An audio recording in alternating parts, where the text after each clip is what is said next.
All right, well, I'm not sure if the audio worked on the last video, last part one. I couldn't hear it through my headset, but who knows? Maybe it's something I did or a setting I've got going on. I don't know. If it didn't come out, I was putting together some of these food buckets. Of course, I'm doing it in the driveway where I've been living at a friend's house, building the tiny house. And I'm Strongbow, and this is Strongbow Off the Grid, if you didn't know. And yeah, I've been living off grid. I'm not connected to any municipal power supply. Provide all my own power, provide all my own water, harvest my own firewood. I do buy propane, and I do use different water sources. At the moment, I'm not doing anything super cool just as of yet, but I'm set up to, and I will be shortly. Be pulling water out of a lake and rainwater catchment, and then driving a hand well. That being said, been stashing food as much as I can. It is May 27th or something, 2021, and you've all seen the prices going through the roof. You've seen availability becoming scarcer and scarcer for certain goods and products, food, lumber, materials, and it's just a matter of time until we get through this, whatever this is it. You know, they're calling it the Great Reset, they're calling it all these other names, but being they, it's just, you know, the mainstream media, the pundits, the YouTube folks. I guess this is on YouTube, so I guess I'm a YouTube person as well, even though it's kind of weird to think of myself as one. Just documenting what I'm doing. And what I've been doing is just using the 5-gallon bucket method for storing food, dry goods. So I got all the stuff in there.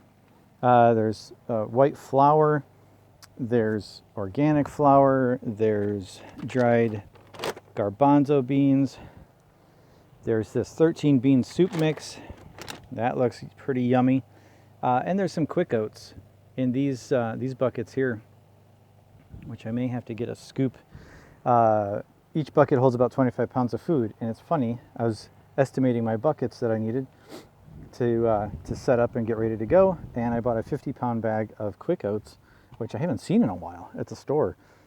And I like the quick oats because they don't take as much time and water and heat to make, hence being quick. And everything's about convenience, especially when you need to start diving into your storage plan. But each bucket holds about 25 pounds of food, depending on the volume or the density of the food itself. So a 50-pound bag actually fills up 3 buckets, maybe even a little excessively so. So I'm a little bit over on one of them. I may have to pour off a little bit or scrape some into one of the other buckets. It's going to be tight. Once the oxygen absorbers get in there and you seal the tops of the bags with the food seal or the hair straightener, right, they will suck the bags down. It pulls the air right out of it. It pulls the oxygen out of there. And I'm just coming in here to get a clean cup. And I'm not going to show you this place because this place, my tiny house right now, looks like a bomb went off in here. Because I've just been running back and forth between here, working some jobs, messing with kids, hanging with my children, you know, and going up to my new property, the lake property, which is amazing. And that will be my place where I'm going to put the tiny house. I want to say final resting place. I almost said final resting place.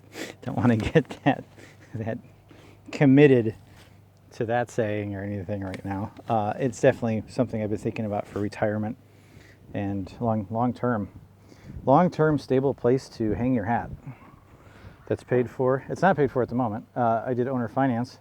I wasn't able to come up with the cash to buy a place outright, but even though the place wasn't advertised as owner finance, I asked the real estate agent if the current owners would be open to that with percentage down. I think it was 20 or 25% down on the property, and then we worked out a deal, and it's through a bank.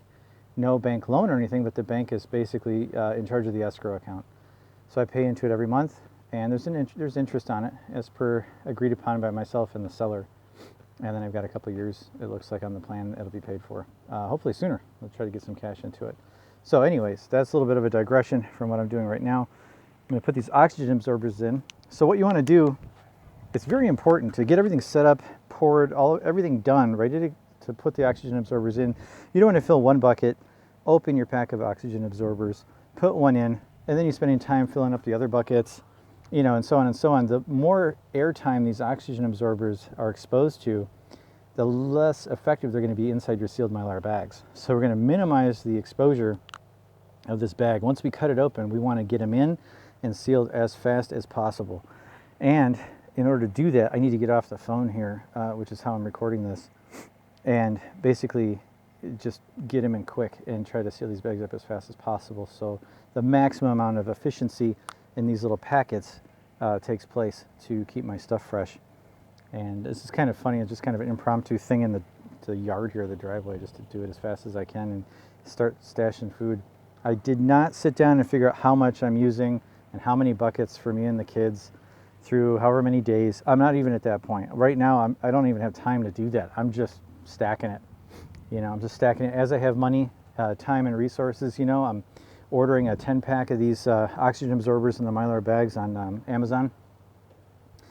It's like 32 bucks delivered. And then I'll buy 10 buckets and 10 lids. And then I wait till I get my enough food accrued in dry bulk goods to equate to about 10 buckets worth. I went a little bit over today. I'm glad I didn't open some of the other bags of stuff I had. And then I'll just do a 10-round thing at a shot. So yeah, these 10 of these 2000 cc oxygen absorbers in a pack. Like I said, you don't want to open them and then try to seal them up and reuse them later on in another round. You want to use them all right away. Otherwise, they're not going to be any good. So I do 10 buckets at a shot. About once every couple of months or every month, I'm putting up 10 buckets worth of stuff. And yeah, it's easy to transport. It's going to increase the shelf life for a long, long time. Hoping 5-10 years on some of this stuff. And try to start rotating it through as of this coming fall. So right now I'm just squirreling stuff away because winter here is a good 6 months.